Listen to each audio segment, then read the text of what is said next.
Hello and welcome to Northeast PSC. Today we will be discussing about one of the very prominent, very relevant and often in news office which is called the Office of Governor. बहुत ही controversy से जुड़ा हुआ है और ये पिछले कई सालों से ये निरंतर कंटिन्यूअस न्यूज़ में रहती है। अभी क्या हुआ है कि जो तमिलनाडु के गवर्नर हैं तो उनका नाम है RN रवि। तो इन्होंने क्या किया है, कई सारे लगभग 12 बिल्स ऐसे हैं जो आपका स्टेट लेजिस्लेटिव असेंबली ने भेजा है इनके पास और इन्होंने उस पर साइन करना या फिर उनके ऊपर एक्शन लेने से इनकार कर दिया, एज इन कि बहुत लंबे समय से पेंडिंग में है। तो ये कारण से ये मतलब गवर्नर का ऑफिस न्यूज़ में है। फिर आपका पंजाब के गवर्नर के कारण की भी न्यूज़ में था। फिर आपका राजस्थान के गवर्नर के बीच में और चीफ मिनिस्टर के बीच में इशू चलता है। केरला के गवर्नर और जो चीफ मिनिस्टर उनके बीच में इश्यूज़ हैं। अगर हम लोग बात करें वेस्ट बंगाल और वहाँ के गवर्नर जो इसके पहले थे, जो अभी हमारे वाइस प्रेसिडेंट ऑफ इंडिया है जगदीप धनखड़ जी, उनके बीच में भी काफ़ी टसल्स होती थी। तो बहुत सारे कारणों की वजह से गवर्नर की जो ऑफिस है बहुत ज़्यादा न्यूज़ में रहती हैं। तो इस लेक्चर में हम लोग देखने की कोशिश करेंगे कि गवर्नर की ऑफिस होती क्या है, इसका कॉन्स्टिट्यूशनल मैंडेट क्या है, गवर्नर कैसे अपॉइंट किया जाता है, गवर्नर का पावर क्या है, उसका टेन्योर क्या है, ठीक है, गवर्नर की क्या क्या क्रिटिसिज्म है और उसमें क्या सुधार हो सकते हैं। इन तमाम चीज़ों को हम लोग समझने की कोशिश करेंगे with respect to this present context, जहाँ पर सुप्रीम कोर्ट ने बोला है कि अगर ये एक गवर्नर बहुत लंबे समय के लिए अगर बिल्स को पेंडिंग में रखा है, ये बहुत ही सीरियस इशू है। तो ये इन तमाम चीज़ों को हम लोग यहाँ पर डिटेल में समझने की कोशिश करेंगे। Without any further delay let us begin the discussion. This is a little information about me. I am Nazrul Islam. I am teaching political science and international relations for more than 3 years now, or my educations has been from Jamia Millia Islamia, New Delhi. So if you want to know few more things about me, you can get in touch with me on X, that is Twitter or LinkedIn. Okay, so today's discussion क्या हो सकते हैं कि the state executive is made up of governor, chief minister, council of ministers, advocate general of state. तो यहाँ पर देखिए, जब भी हम लोग स्टेट एग्जीक्यूटिव की बात करते हैं, आपको ये समझना पड़ेगा, ये आपको 1 मार्कर क्वेश्चन हो सकता है कि स्टेट एग्जीक्यूटिव की जब हम बात करें वहाँ पर कौन कौन सा ऑफिस आता है। ठीक है, एक तो आपका गवर्नर का ऑफिस हो गया, ठीक है, governor, chief minister, council of minister, advocate general of state. जैसे आपका सेंट्रल गवर्नमेंट के पास क्या होता है, अटॉर्नी जनरल होता है, ठीक है, जो अटॉर्नी जनरल होता है, ठीक उसी तरह से स्टेट में भी एडवोकेट जनरल ऑफ स्टेट होता है। ये जो चारों इंपॉर्टेंट ऑफिसेस हैं, ये सब मिला के स्टेट एग्जीक्यूटिव का पार्ट बनता है। गवर्नर जो है ये स्टेट गवर्नमेंट का मतलब head of the state government होता है। जैसे प्रेसिडेंट ऑफ इंडिया की बात करें, ये क्या है, हेड ऑफ द स्टेट है। मतलब कि जो हमारा इंडिया है, इंडिया की हेड ऑफ द स्टेट अगर हम बात करें वो प्रेसिडेंट है, और हेड ऑफ द गवर्नमेंट की बात करें तो प्राइम मिनिस्टर होता है। ठीक उसी तरह से अगर स्टेट लेवल पे बात करें तो हेड ऑफ द स्टेट कौन होगा, गवर्नर है, और अगर head of the government in the state ये कौन होगा, चीफ मिनिस्टर होंगे। ठीक है, तो ये आपको समझना पड़ेगा कि स्टेट एग्जीक्यूटिव के ऑफिस में कौन कौन लोग आते हैं। आर्टिकल 153 से लेकर 167 जो है हमारे कॉन्स्टिट्यूशन में, ये आपके गवर्नर के जो ऑफिस हैं या फिर जो गवर्नमेंट है, स्टेट लेवल पे जो गवर्नमेंट है, वो तमाम जो प्रोविजंस है उसको लेकर डील करते हैं कि स्टेट लेवल पे गवर्नमेंट किस तरह से काम होगा, गवर्नमेंट का क्या क्या ऑर्गन होगा, उनका क्या फंक्शंस है, क्या रिस्पॉन्सिबिलिटीज़ है। इन तमाम चीज़ों के बारे में हम लोग यहाँ पर देख सकते हैं। आर्टिकल 153 से लेकर 167 में हम लोग देख सकते हैं। अब आपको पता है कि जो प्रेसिडेंट है, या हमारे यहाँ पर इंडिया में president is not the real power. Real power कौन है, real power is the PM, क्योंकि PM is the head of the government. Day to day activities सारे काम काज जो है प्राइम मिनिस्टर करते हैं, बट उनके नाम पे, किनके नाम पे, प्रेसिडेंट के नाम पे। ठीक है, सो president is the titular head. ये एक शब्द यूज़ किया जाता है, टाइटुलर हेड, मतलब कि मतलब उनका एक टाइटल है जो बहुत सिग्निफिकेंट है, लेकिन उनका ऑफिस का रियल काम बहुत कम होता है। ठीक उसी तरह से स्टेट लेवल पे भी गवर्नर का जो ऑफिस होता है, ये क्या होता है, आपका टाइटुलर हेड की तरह होता है स्टेट लेवल पे। और जो रियल गवर्नमेंट कौन चलाता है, रियल गवर्नमेंट चीफ मिनिस्टर चलाते हैं। ठीक है, ये हो गया आपका एक ब्रीफ ओवरव्यू कि आपका स्टेट गवर्नमेंट के लेवल पे क्या होता है, स्टेट एग्जीक्यूटिव क्या होती हैं, और गवर्नर की जो है आपका पोजीशन कितना महत्व है। ठीक है, तो ये काफ़ी सिग्निफिकेंट मतलब वो है क्या कहते हैं इसका, आपका सिंबॉलिक ऑफिस है। ठीक है, जो ज़्यादा से ज़्यादा जो काम काज है, पावर है, ये सब कौन एक्सरसाइज कर रहे हैं, चीफ मिनिस्टर कर रहे हैं। तो who is a governor, governor is a nominal executive of the head of the state. अगर इसको हम हिंदी में रूपांतर करने की कोशिश करिए, नाम में ये हमारे स्टेट गवर्नमेंट में जो एग्जीक्यूटिव हैं उसके हेड हैं, लेकिन रियल हेड कौन है? Chief minister. ये हम आपको पहले भी बताया।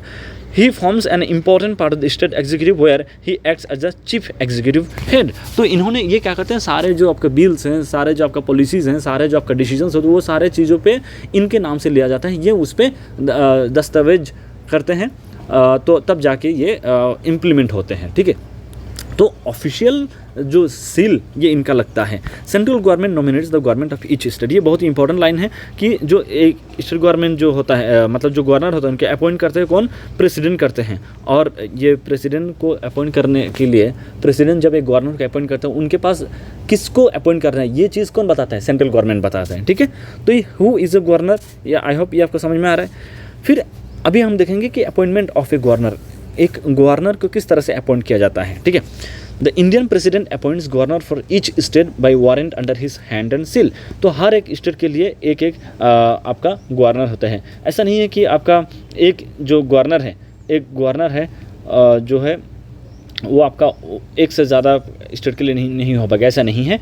एक governor can be a governor in more than one states as well. तो हर एक स्टेट का एक गवर्नर हो ये मैंडेटरी है, और इसको अपॉइंट कौन करते हैं? President of India. ठीक है, सेंट्रल गवर्नमेंट नाम भेजते हैं प्रेसिडेंट के पास कि ये सारे नाम हैं, प्लीज़ आप इसमें से कोई एक व्यक्ति को आप क्या करें?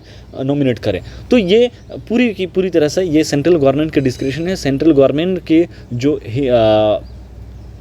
जो लाइकिंग्स हैं, सेंट्रल गवर्नमेंट जिस तरह के लोगों को अपॉइंट करना चाहेंगे उसी को अपॉइंट कर पाते हैं।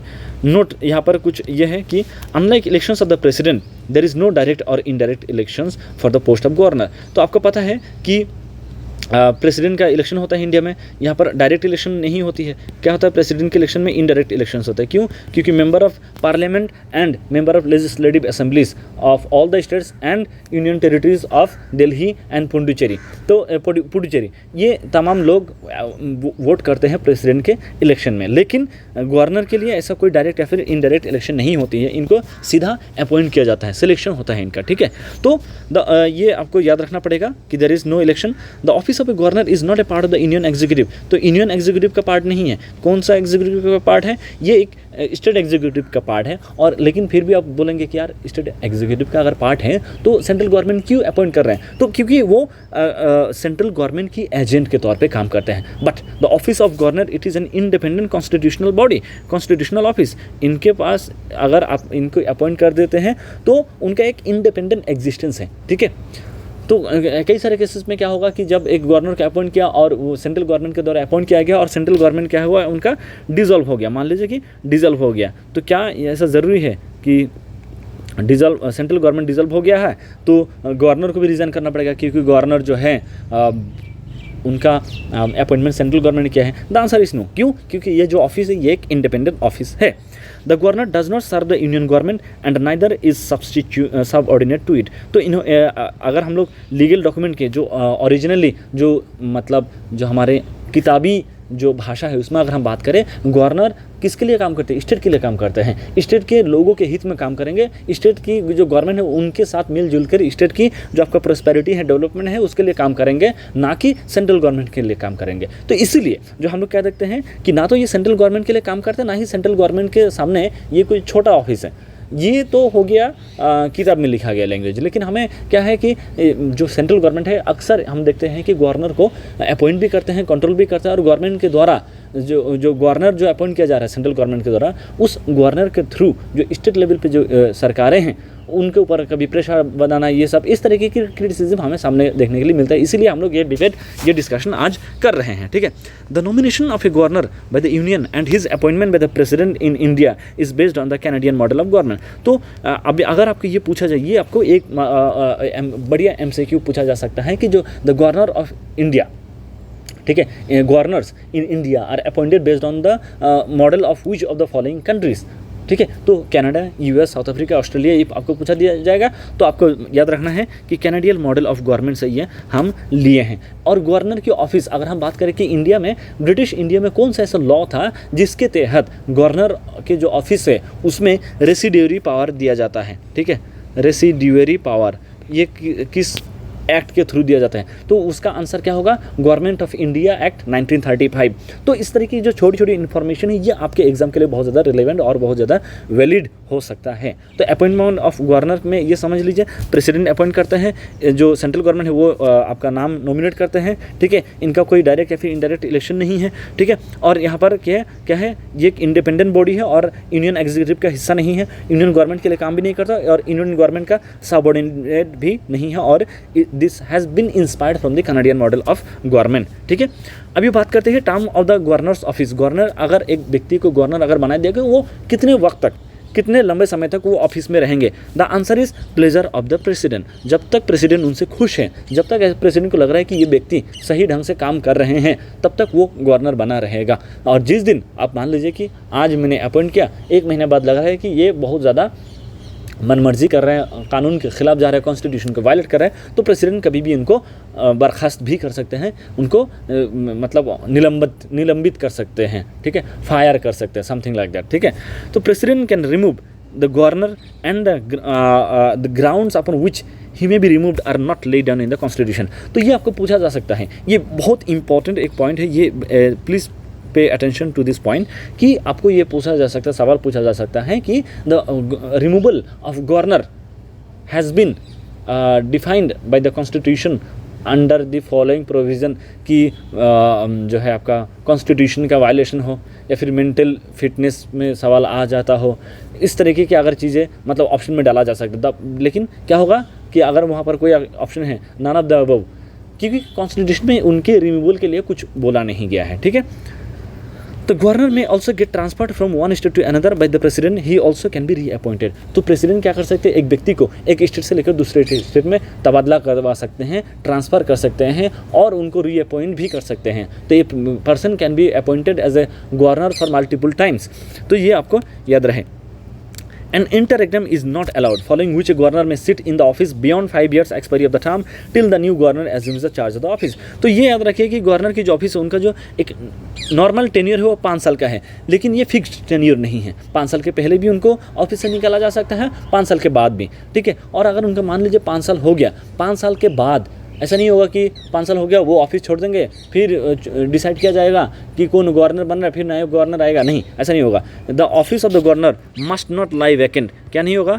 वैकेंट नहीं रहेगा, एक दिन के लिए भी नहीं। तो जब नया गवर्नर आएगा उसी दिन पुराने गवर्नर भी उस ऑफिस को खाली करके चले जाएंगे। तो there is no concept of interregnum in the case of governors office, ठीक है। At President's discretion, the Chief Justice of the High Court of the concerned state can also be appointed as the governor on a temporary basis। अब मान लीजिए कि एक governor है और उनका क्या हुआ है, गवर्नर जो है आपका रिटायर हुआ है, तो वैसे में क्या करेंगे, अगर प्रेसिडेंट चाहे तो जो उस स्टेट के जो चीफ जस्टिस हैं, उस स्टेट के हाई कोर्ट के जो चीफ जस्टिस हैं, उनको बोल सकते हैं कि please act as the acting governor of the state for the time period, जब तक हमारा एक फुल फ्लेजेड गवर्नर अपॉइंट ना हो। तो chief justice of the concern high court can also be appointed as the governor of the respective state, ठीक है। Qualifications क्या होना चाहिए, तो ये हो गया आपका ऑफिस के बारे में, उनके टेन्योर के बारे में हम लोग बात किया। अभी हम बात करेंगे कि qualification to be a governor, एक गवर्नर बनने के लिए उनके पास क्या क्या क्वालिफिकेशंस होना चाहिए, क्या क्या उनका योग्यता होना चाहिए। सो अनलाइक लोकसभा और राज्यसभा मेंबर्स और even in the case of the prime minister or president who have a set of qualifications to meet to hold office, governor has to meet only 2 qualifications। तो प्राइम मिनिस्टर के भी एक qualification है, ठीक है, president का भी qualification है, गवर्नर का भी उसी तरीके से क्या है आपका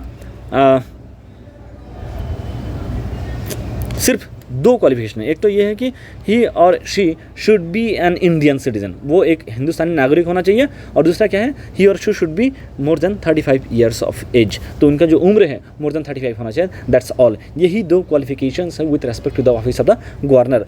सो लेकिन 2 कन्वेंशन आया है। कन्वेंशन क्या है, रीति रिवाज, जो कहीं पे लिखा नहीं गया है लेकिन वो फॉलो किया जाता है। वो ये है कि जो जिस व्यक्ति को गवर्नर के तौर पे अपॉइंट किया जा रहा है, आप मान लीजिए एक व्यक्ति को पंजाब में गवर्नर के तौर पे अपॉइंट करना है, तो मेक श्योर कि वो व्यक्ति पंजाब का रहने वाला ना हो। So if a person is being appointed as a governor to a concerned state, make sure that person is not a member of that particular state. ऐसे क्या होगा कि अगर मान लीजिए मैं आसाम से हूँ, अगर मुझे आसाम का गवर्नर बनाया जाए तो जाहिर है कि मुझे मुझे आसाम के सारे पॉलिटिक्स पता है, सारे पॉलिटिकल पार्टीज़ के साथ मेरा कनेक्शन होगा, मैं आसाम के जो इंटरनल पॉलिटिक्स है उसमें बहुत ज़्यादा क्या हो जाएगा, लिप्त हो जाऊँगा। तो इससे क्या होगा कि जो आपका गवर्नर और चीफ मिनिस्टर के ऑफिस में जो आपका सेपरेशन होना चाहिए, जो एक कॉन्स्टिट्यूशनल पोस्ट है उसकी जो गरिमा बनाए रखना चाहिए, वो ख़राब हो जाएगा। वहाँ पर कॉन्स्टिट्यूशनल कैओस बहुत जल्दी होने की संभावना रहेगी।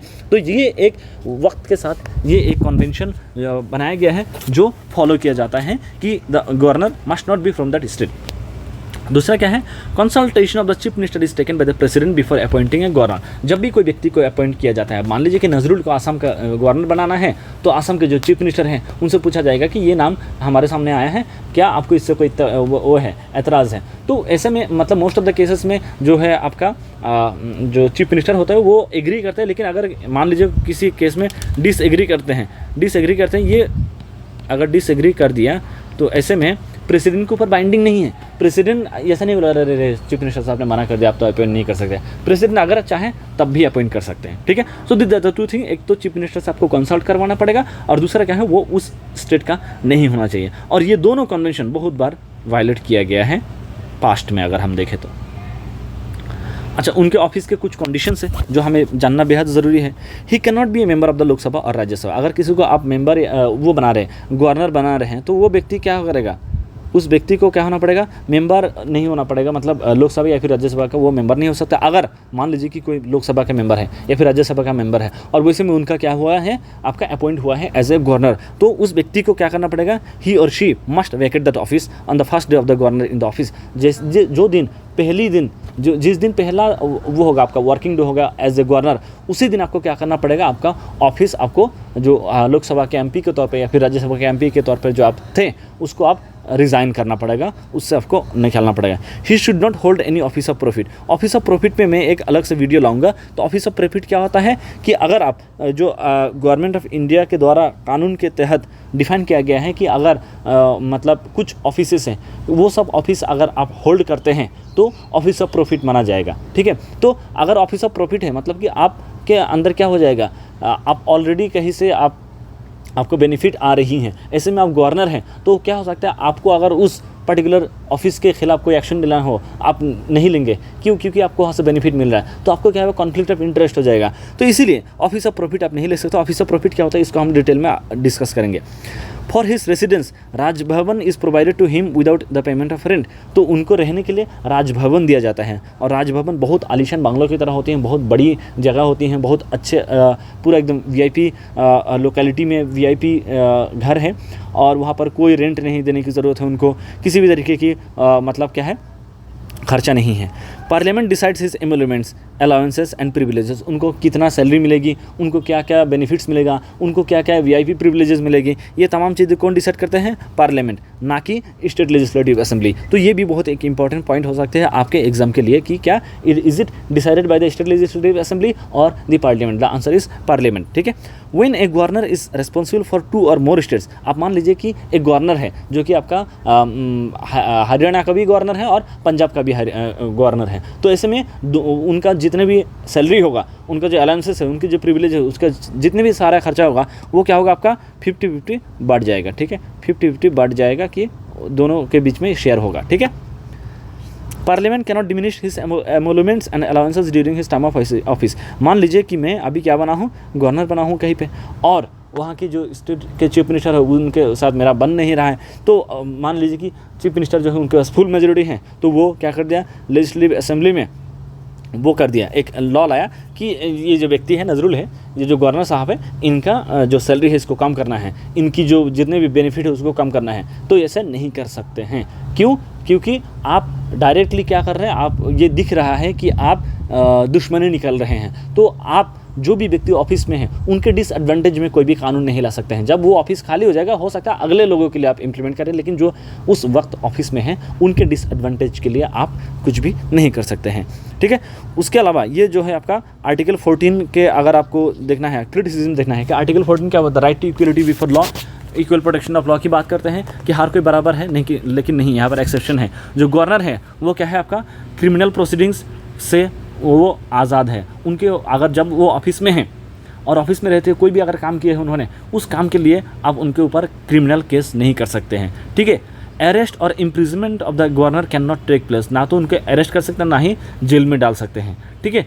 लेकिन क्या हो सकता है, एक चीज़ हो सकता है जो सिविल प्रोसीडिंग से, अगर सिविल केस किसी के साथ आपका ज़मीन का लफड़ा है, बीवी से झगड़ा है, ठीक है, अगर इस तरीके की कुछ चीज़ें हैं, सिविल केसेस हैं, तो वो उनके अगेंस्ट में इनिशिएट किया जा सकता है। लेकिन उसके लिए भी क्या करना पड़ेगा, आपको 2 महीने का नोटिस देना पड़ेगा कि आपके खिलाफ ये केस आ रही है। तो ये कंडीशंस है गवर्नर का ऑफिस का, ठीक है। और ये आखिरी के जो 2 चीज़ें हैं, ये राइट टू जो आर्टिकल 14 है उसका एक्सेप्शन है, ठीक है। आर्टिकल 14 जो है उसका एक्सेप्शन है कि गवर्नर जो है, गवर्नर को भी और प्रेसिडेंट को भी, उनके ऊपर कोई क्रिमिनल प्रोसीडिंग्स नहीं होगा, सिविल प्रोसीडिंग्स हो सकता है, लेकिन उसके लिए 2 महीने की प्रायर नोटिस देना पड़ेगा, ठीक है। उनको ना तो आप हिरासत में ले सकते हैं, ना ही आप उनको अरेस्ट कर सकते हैं, ठीक है। उसके बाद क्या है कि let us talk about the powers and functions of the governor. ये लेक्चर थोड़ा सा डिटेल्ड है, थोड़ा सा बड़ा होगा, but I am telling you, it's my promise कि आपको इस लेक्चर के बाद कहीं पर भी एक शब्द भी पढ़ने की ज़रूरत नहीं with respect to the office of the governor, ठीक है। तो इनके पास कुछ कुछ ऑफिस पावर है। क्या क्या पावर है? उनके पास एग्जीक्यूटिव पावर है, उनके पास लेजिस्लेटिव पावर होगा, उनके पास क्या है इकोनॉमी जुडिशियल पावर है। तो ये सारी चीज़ों को हम लोग देखते हैं, ठीक है।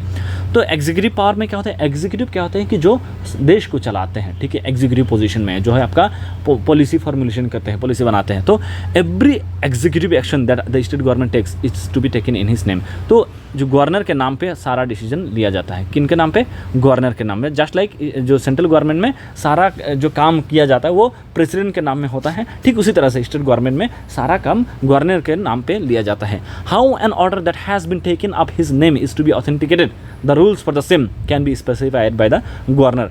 तो कोई एक ऑर्डर है, मान लीजिए कि कोई एक डिसीजन लिया जा रहा है उनके नाम में, तो वो चीज़ एक डिसीजन किस तरह से लिया जाएगा, ये तमाम रूल्स रेगुलेशन भी गवर्नर खुद तय कर सकते हैं, ठीक है।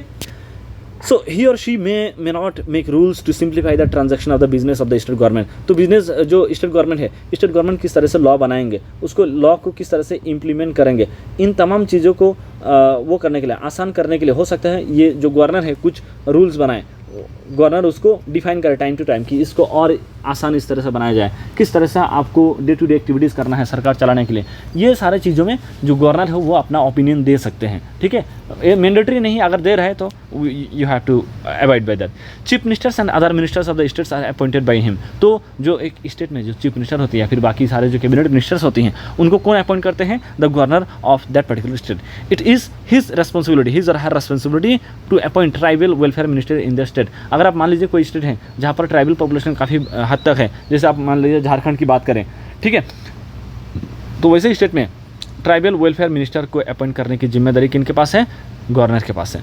तो जैसे छत्तीसगढ़, झारखंड, मध्य प्रदेश, उड़ीसा, ठीक है, ये सब स्टेट्स में एक एक ट्राइबल वेलफेयर मिनिस्टर होना चाहिए, मतलब ट्राइबल वेलफेयर मिनिस्टर होना चाहिए। एक भी हो सकता है, ज़्यादा भी हो सकता है। और ये कौन अपॉइंट करेगा? गवर्नर की फुल रिस्पॉन्सिबिलिटी है। उसका जो एक स्टेट में जो एडवोकेट जनरल होते हैं, जैसे आपका सेंट्रल गवर्नमेंट के लेवल पे क्या होता है? अटॉर्नी जनरल होते हैं। तो जो स्टेट गवर्नमेंट के लेवल पे, जो स्टेट गवर्नमेंट के बिहाफ पे सारे जो केसेस को लड़ते हैं हाई कोर्ट में या फिर डिस्ट्रिक्ट कोर्ट में या फिर लोअर जो सेशंस कोर्ट में जो केसेस लड़ते हैं, गवर्नमेंट खुद तो हर रोज़ नहीं जाएगा, चीफ मिनिस्टर नहीं जाएगा, उनके लिए क्या होता है? उनका वकील रहते हैं। और स्टेट लेवल पर उनको क्या बोलते हैं? एडवोकेट जनरल रहता है। तो एडवोकेट जनरल को अपॉइंट कौन करते हैं? गवर्नर करते हैं। और उनको कितना सैलरी मिलेगा, उनका क्या रेमुनरेशन होगी, ये सब कौन डिसाइड करते हैं? Governor of that particular state.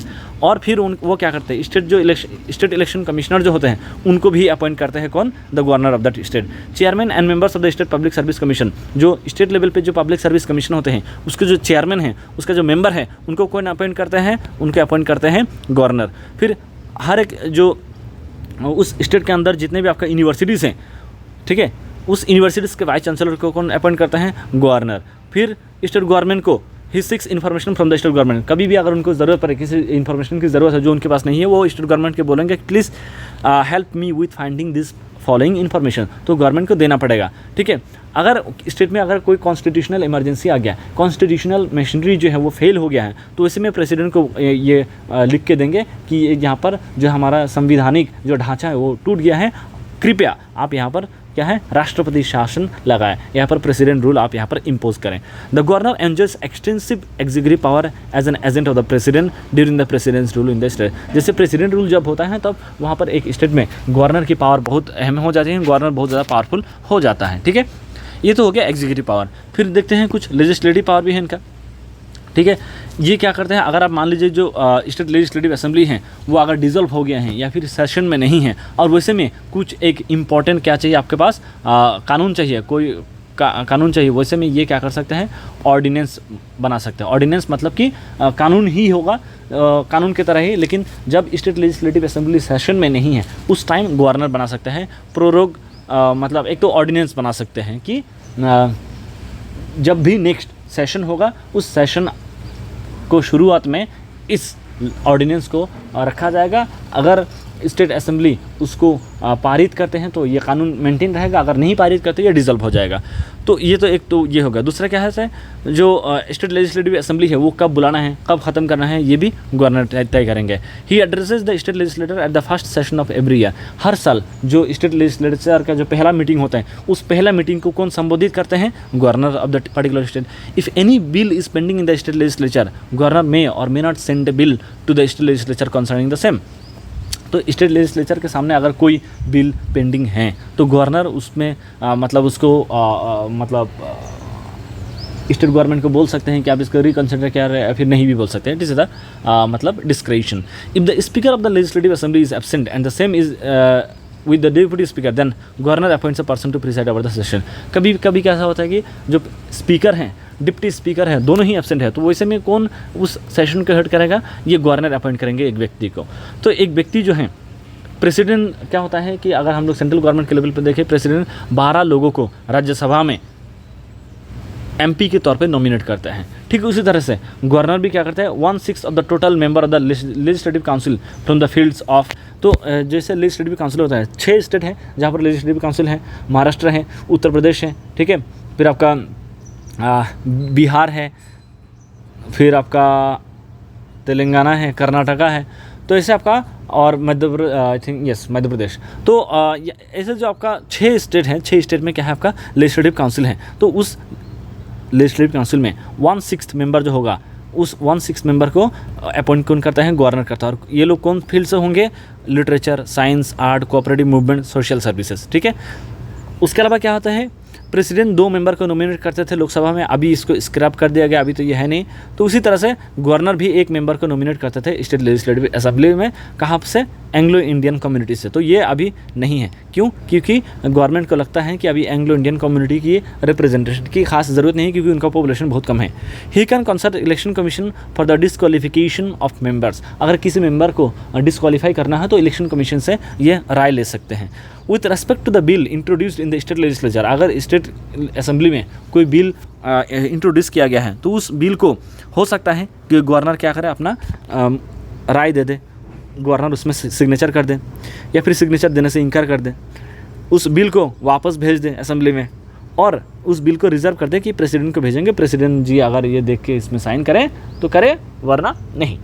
तो ये 4 ऑप्शन होता है गवर्नर के पास एक बिल जब उनको भेजा जाता है, तो वो उस बिल को साइन भी कर सकते हैं, साइन देने से इनकार भी कर सकते हैं, उसको वापस भी भेज सकते हैं, या फिर प्रेसिडेंट के लिए रिजर्व कर सकते हैं। ठीक है, governor can reserve the bill for the president's consideration in the following cases. अगर प्रेसिडेंट के पास भेज रहे हैं उसके लिए क्या होगा, 5 सिचुएशन है। ठीक है, क्या है, अगर कोई ऐसा एक बिल है जो आपके कॉन्स्टिट्यूशन को वायलेट कर रहा है, जिसको बोलते हैं अल्ट्रा वायर्स, अगर ऐसा हो रहा है तो उसको प्रेसिडेंट के लिए वो रिजर्व किया जाएगा। दूसरे केसेस में क्या होता है, अगर डीपीएसपी के अपोजिशन में जा रहा है, अगर डीपीएसपी जो directive principles of state policy, जिसके तहत वेलफेयर स्टेट की हम लोग बात करते हैं, इकोनॉमिक इक्वलिटी को इस्टेब्लिश करने की कोशिश करते हैं, अगर ऐसे में डीपीएसपी के खिलाफ कोई भी कानून आ रहा है तो क्या करेंगे, आपका जो गवर्नर है ये प्रेसिडेंट के लिए रिजर्व कर देंगे। When provisions mentioned in the bill hinders the larger interests of the country, जो बिल में जो सारे बातें लिखा गया है अगर वो देश हित में नहीं है तो वो प्रेसिडेंट के लिए रिजर्व करके रखेंगे। अगर आप मान लीजिए कि नेशनल इंपॉर्टेंस के साथ जुड़ा हुआ है तब भी ये कहा जाएगा प्रेसिडेंट के पास, क्योंकि आप स्टेट लेवल की चीज़ों पे ही आप कानून बना सकते हैं। अगर वो नेशनल इंपॉर्टेंस के साथ जुड़ा हुआ है then it has to go to the president. When provisions mentioned in the bill mention the acquisition of property that is dealt with the article 31A in the constitution। तो ये 5 situation में governor क्या कर सकते हैं, bills को reserve कर सकते हैं for the consideration of the president of India. Okay, उसके अलावा an ordinance can be promulgated by him when either legislative assembly or council are not in session. ये मैंने पहले ही बताया, ठीक है। उसके अलावा क्या होता है, ये बहुत इंपॉर्टेंट है, 3 रिपोर्ट ये लेजिस्लेटिव असेंबली के सामने पेश करते हैं। स्टेट का जो फाइनेंस कमीशन होता है, ठीक है, फाइनेंस कमीशन का जो रिपोर्ट होता है, स्टेट पब्लिक सर्विस कमीशन और कंट्रोलर एंड ऑडिटर जनरल का जो ऑडिट होता है, ये 3 रिपोर्ट ये क्या करते हैं, पेश करते हैं। ये हो गया आपका लेजिस्लेटिव पावर। फाइनेंशियल पावर भी है कुछ, जो पूरे स्टेट की जो आपका बजट है, ठीक है, उस बजट को पूरी तरह से देखभाल करना, उसके ऊपर निगरानी रखना, ये किसकी जिम्मेदारी है, गवर्नर की जिम्मेदारी है। His recommendation is pre requisite for the introduction of money bill. अगर आप मनी बिल इंट्रोड्यूस करने जा रहे हैं स्टेट लेजिस्लेटिव असेंबली में, वो इंट्रोड्यूस करने से पहले आपको गवर्नर से अनुमति लेनी पड़ेगी, गवर्नर से आपको परमिशन लेनी पड़ेगी। He recommends for the demand for grants which otherwise can not be given contingency fund of the state is under him.